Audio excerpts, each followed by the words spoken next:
এবার তেহরানকে অজেয় শক্তিতে রূপান্তর করতে সরাসরি মাঠে নামছে বেইজিং। সংবাদ মাধ্যম সিএনএনের প্রতিবেদন থেকে জানা যায়, শি জিনপিং প্রশাসন ইরানের জন্য এমন বিশাল আর্থিক এবং সামরিক প্যাকেজ প্রস্তুত করছে যা যুদ্ধের পুরো গতিপথ এক লহমায় পাল্টে দেবে।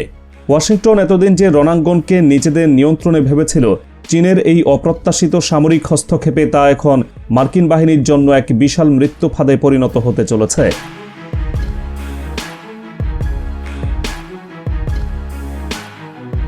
চীনের এই সামরিক সহায়তা কোনো সাধারণ অস্ত্র সরবরাহ নয়। পেন্টাগনের গোপন নথির বরাত দিয়ে জানানো হয়েছে, ইরানকে সরাসরি অত্যাধুনিক মিসাইল এবং ধ্বংসাত্মক অ্যাটাক ড্রোন তৈরির জন্য অতি সংবেদনশীল সেন্সর ও জটিল যন্ত্রাংশ পাঠাচ্ছে বেইজিং।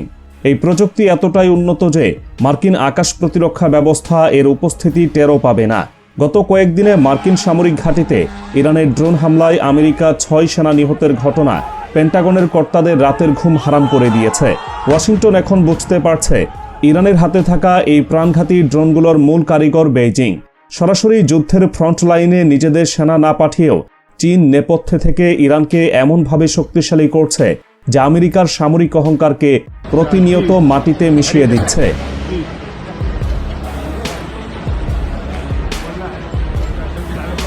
গত শনিবার থেকে শুরু হওয়া ওয়াশিংটন এবং তেল আবিবের নারকীয় যৌথ হামলা ইরানের মানচিত্রকে কার্যত রক্তে ভাসিয়ে দিয়েছে। ইসরায়েল এবং যুক্তরাষ্ট্র একযোগে 2000-এরও বেশি শক্তিশালী মিসাইল নিক্ষেপ করেছে ইরানের বুকে। এই বর্বরোচিত হামলায় ইরানের সর্বোচ্চ নেতা আয়াতুল্লাহ আলী খামেনি নিহত হয়েছেন। একই সাথে 1.5 শতাধিক সাধারণ স্কুল ছাত্রীসহ 1000-এরও বেশি মানুষের প্রাণহানি ঘটেছে। গোটা ইরানের মাটি এখন নিরীহ মানুষের রক্তে রঞ্চিত। আমেরিকা ও ইসরায়েল ভেবেছিল এত বড় মাত্রা ধ্বংসযজ্ঞের পর তেহরান পুরোপুরি ভেঙে পড়বে এবং আত্মসমর্পণের পথে হাঁটবে।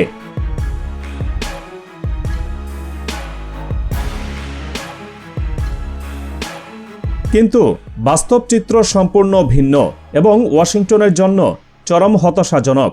এত বড় ক্ষয়ক্ষতির পরও ইরান এক বিন্দুও পিছু হটেনি, বরং বহুগুণ বেশি ক্ষিপ্রতায় পাল্টা আঘাত এনেছে।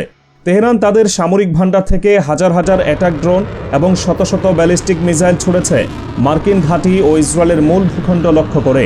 কুয়েতে অবস্থিত যুক্তরাষ্ট্রের সুরক্ষিত সামরিক ঘাঁটিতে ইরানের ড্রোন হামলা মার্কিন বাহিনীর যাবতীয় নিরাপত্তাকে রীতিমতো উপহাস করেছে। অন্যদিকে ইসরায়েলের জনবহুল শহরগুলোতে একের পর এক ভয়াবহ বিস্ফোরণ সরাসরি প্রমাণ করছে যে তেহরান শেষ রক্তবিন্দু পর্যন্ত লড়তে প্রস্তুত। ইসরায়েলি আয়রন ডোম ব্যবস্থাকে ভেদ করে ইরানের মিসাইলগুলো ঠিক তাদের নির্দিষ্ট লক্ষ্যবস্তুতে আঘাত হানছে।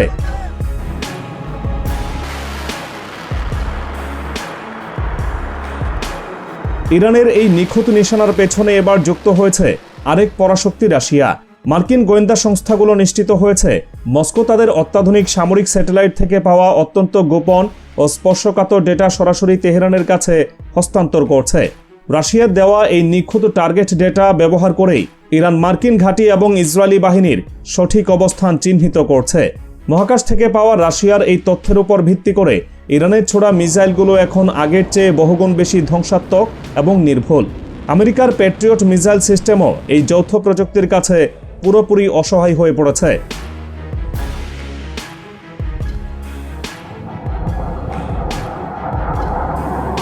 আন্তর্জাতিক সামরিক মহলে এখন সবচেয়ে বেশি আলোচিত হচ্ছে চীন এবং রাশিয়া প্রকাশ্যে কতটা ইরানের পাশে রয়েছে।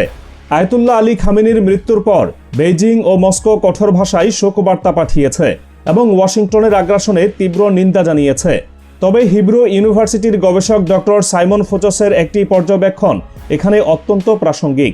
তার মতে, চীন ও রাশিয়ার বর্তমান অবস্থান মূলত কূটনৈতিক সমবেদনা এবং প্রার্থনা পর্যায়ের মধ্যেই সীমাবদ্ধ। সরাসরি নিজেদের সেনা পাঠিয়ে যুদ্ধক্ষেত্রে জড়িয়ে পড়ার কোনো লক্ষণ এই দুই পরাশক্তির কার্যকলাপে আপাতত দেখা যাচ্ছে না। এর পেছনে রয়েছে দীর্ঘমেয়াদী হিসাব নিকাশ।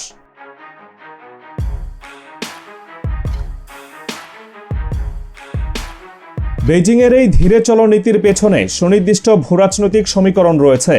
একদিকে ইরান চীনের জ্বালানি তেলের অন্যতম প্রধান সরবরাহকারী, অন্যদিকে যুক্তরাষ্ট্রের সাথে বেইজিংয়ের বিশাল বাণিজ্য সম্পর্ক বিদ্যমান।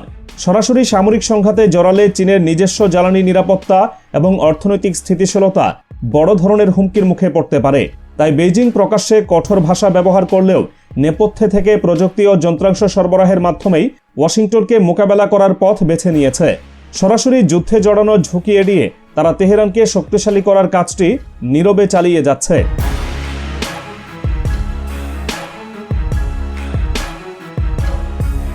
রাশিয়ার সমীকরণটি আরও বেশি জটিল ও বহুমুখী। মস্কো এবং তেহরানের সম্পর্ক সামরিক সহযোগিতার উপর নির্ভরশীল হলেও আন্তর্জাতিক জ্বালানি বাজারের হিসাব এখানে বড় প্রভাব রাখছে। যুদ্ধ দীর্ঘস্থায়ী হলে এবং ইরানের তেল রপ্তানি বাধাগ্রস্ত হলে আন্তর্জাতিক বাজারে রাশিয়ার তেলের চাহিদা বহুগুণ বেড়ে যাবে। এটি মস্কোর জন্য একটি বিশাল অর্থনৈতিক সুবিধা বয়ে আনবে। পাশাপাশি ইউক্রেন যুদ্ধে ইরান বিপুল সংখ্যক ড্রোন সরবরাহ করে রাশিয়াকে সহায়তা করলেও বিনিময়ে তেহরান যে আধুনিক যুদ্ধ বিমান বা শক্তিশালী আকাশ প্রতিরক্ষা ব্যবস্থা পাওয়ার আশা করেছিল, মস্কো তা এখনও পুরোপুরি সরবরাহ করেনি। সামরিক বিশেষজ্ঞদের মতে এই সম্পর্ক অনেকটাই একপাক্ষিক সুবিধার উপর দাঁড়িয়ে আছে।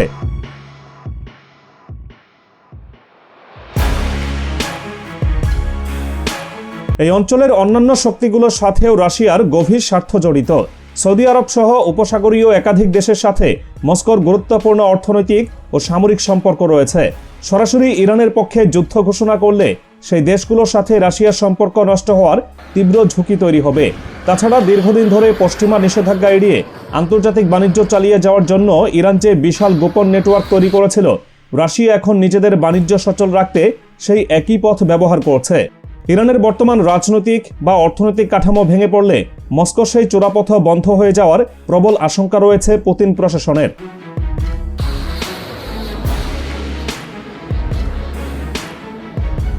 সব মিলিয়ে এই সংঘাত আর কেবল ইরান এবং ইসরায়েল যুক্তরাষ্ট্রের মধ্যে সীমাবদ্ধ নেই। বেইজিং এবং মস্কো তাদের নিজস্ব অবস্থান থেকে তেহরানকে এমনভাবে মদদ দিচ্ছে যা সরাসরি রণাঙ্গনে না থেকেও ওয়াশিংটনকে চরম ভোগান্তিতে ফেলছে। একদিকে চীনের আর্থিক ও প্রযুক্তিগত সহায়তা, অন্যদিকে রাশিয়ার স্যাটেলাইট ডেটা, এই দুইয়ের সমন্বয়ে ইরান এখন আগের যে কোনো সময়ের চেয়ে অনেক বেশি ভয়ঙ্কর এবং ধ্বংসাত্মক। ইসরায়েল ও যুক্তরাষ্ট্রের যাবতীয় আগ্রাসনের জবাব তেহরান এখন সমান শক্তিতে এবং নির্ভুল নিশানায় দিচ্ছে। আগামী কয়েক ঘন্টার পরিস্থিতি আরও বেশি ভয়াবহ রূপ নিতে চলেছে। পেন্টাগন আশঙ্কা করছে চীনের পাঠানো নতুন সেন্সর এবং মিসাইল যন্ত্রাংশ ইরানের হাতে পুরোপুরি পৌঁছে গেলে মার্কিন সামরিক ঘাঁটিগুলোর নিরাপত্তা নিশ্চিত করা অসম্ভব হয়ে পড়বে। অন্যদিকে রাশিয়ার স্যাটেলাইট তথ্যের সাহায্যে ইরান ইসরায়েলের আরও গভীরে থাকা স্পর্শকাতর সামরিক এবং পারমাণবিক স্থাপনাগুলোতে আঘাত হানার চূড়ান্ত প্রস্তুতি নিচ্ছে। ওয়াশিংটন এবং তেল আবিব এখন এক অজানা আতঙ্কে দিন পার করছে, কারণ তাদের প্রতিপক্ষ কেবল তেহরান নয়, বরং নেপথ্যে থাকা দুই পরাশক্তি চীন এবং রাশিয়া। ইরানকে মুছে ফেলার যে দাম্ভিক স্বপ্ন আমেরিকা এবং ইসরায়েল দেখেছিল বেইজিং এবং মস্কোর নিপুণ চালে, তা এখন তাদের নিজেদের ধ্বংসের কারণ হয়ে দাঁড়িয়েছে।